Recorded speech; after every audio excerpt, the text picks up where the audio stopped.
$2 billion. Sitting in a bank account for 19 years, confirmed by auditors, trusted by investors, praised by the German government. There was just one problem: it never existed, and the man who built it all on lies is still missing today. In June 2020, one of Europe's biggest tech companies made an announcement that should have been impossible. $2 billion simply did not exist. Not stolen, not hidden, not moved. It had never been there at all. For 19 years, auditors, banks, regulators, and investors believed in a number that was a complete fiction. And when the truth finally came out, one man vanished into thin air. He is still missing today. This is Wirecard, the $2 billion hole that never existed. Wirecard was once the pride of Germany, a payment processing company based near Munich. It promised to be Europe's answer to PayPal, a fintech giant for the digital age. By 2018, Wirecard had done the unthinkable. It pushed out Commerzbank, a 150-year-old traditional German bank, and took its place in the DAX, the index of Germany's 30 most valuable companies. At its peak, Wirecard was worth $24 billion. It processed payments for online shops, airlines, and retailers across the world. German politicians praised it. German regulators defended it. The German financial establishment treated it as a national champion. The man at the center of it all was CEO Markus Braun. Markus Braun did not look like a typical banker. He wore black turtlenecks. He modeled himself on Steve Jobs. He spoke about artificial intelligence and the future of global payments. Investors loved him. Journalists called him a visionary. But behind the turtleneck and the buzzwords, something else was happening. Because a large part of Wirecard's profits were not coming from Europe at all. They were coming from a mysterious network of partner companies in Asia, in Singapore, in Dubai, in the Philippines, and the man who ran that part of the business was Wirecard's chief operating officer, Jan Marsalek. Jan Marsalek was unlike any other executive in Wall Street or in Frankfurt. He had joined Wirecard as a young programmer in the year 2000. He rose quickly, quietly, effectively. He became known inside the company as the man who could make problems disappear. He ran a secretive operation out of Vienna, located, strangely enough, right next to the Russian embassy. He talked about private military contacts. He hinted at intelligence connections. Some colleagues thought he was exaggerating. They were wrong. Starting in 2015, financial journalists at the Financial Times in London began asking uncomfortable questions. Why did Wirecard's most profitable division operate through unnamed partner companies that nobody could verify? Why were the profits from RCR so much larger than anything's rest of the business produced? Why did Wirecard's own auditors never seem to ask for direct proof? Wirecard's response was immediate and aggressive. The company denied everything. It hired investigators to dig into the journalists. It threatened lawsuits. It told German regulators short sellers were spreading Listo crashed the stock price, and German regulators astonishingly believed why. In 2019, Germany's financial watchdog, BOF, investigated the journalists, not the company.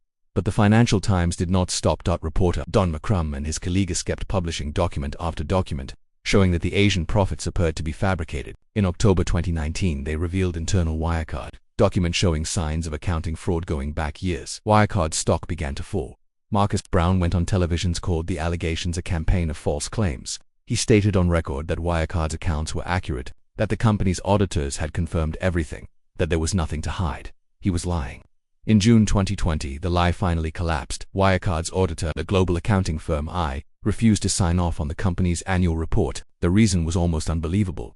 EY could not confirm 13.9 billion euros, roughly $2 billion held in trust accounts at two banks in the Philippines actually existed. The Philippine Central Bank stepped in and confirmed the unthinkable. That money had never entered at the Philippine banking system at all. $2 billion that Wirecard had reported on its books for years was simply not real. On June 18, 2020, Wirecard admitted publicly that the money likely did not exist. The stock crashed more than 60% in a single day. Markus Braun resigned as CEO. Jan Marsalek was fired from the company that same week. 4 days later, Markus Braun turned himself into German police. He was arrested on suspicion of falsifying accounts and market manipulation. Jan Marsalek did something very different. He disappeared.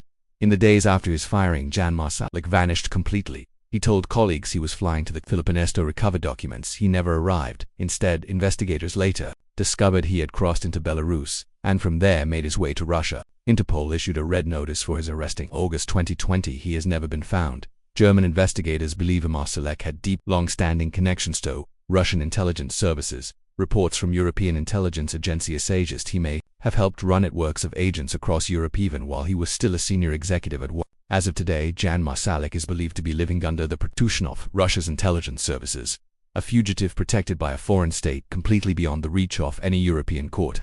In June 2020, Wirecard collapsed into insolvency. It was the largest accounting fraud in German corporate history. $24 billion in value wiped out almost overnight, roughly 6,000 employees lost their jobs. Banks that had lent Wirecard more than €1.7 billion were left with nothing. Bondholders who had purchased €1.4 billion in Wirecard debt were told they would likely never be repaid.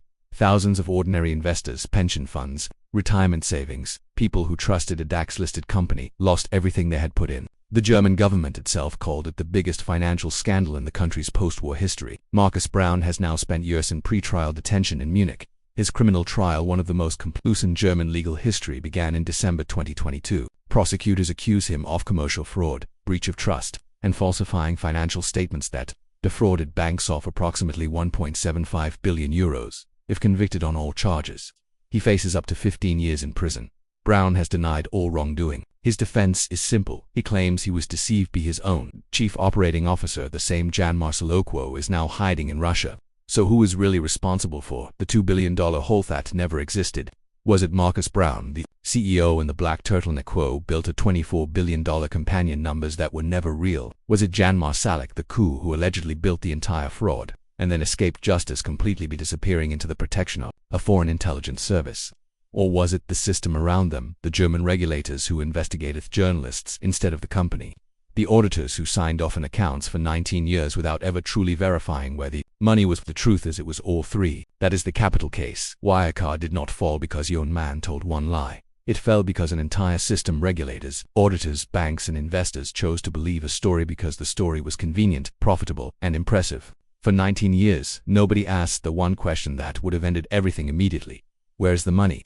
When they finally asked, the answer was nothing. Subscribe to the capital case because the next case is already waiting, and every single one of them will make you question how much of what powerful people tell you is actually real.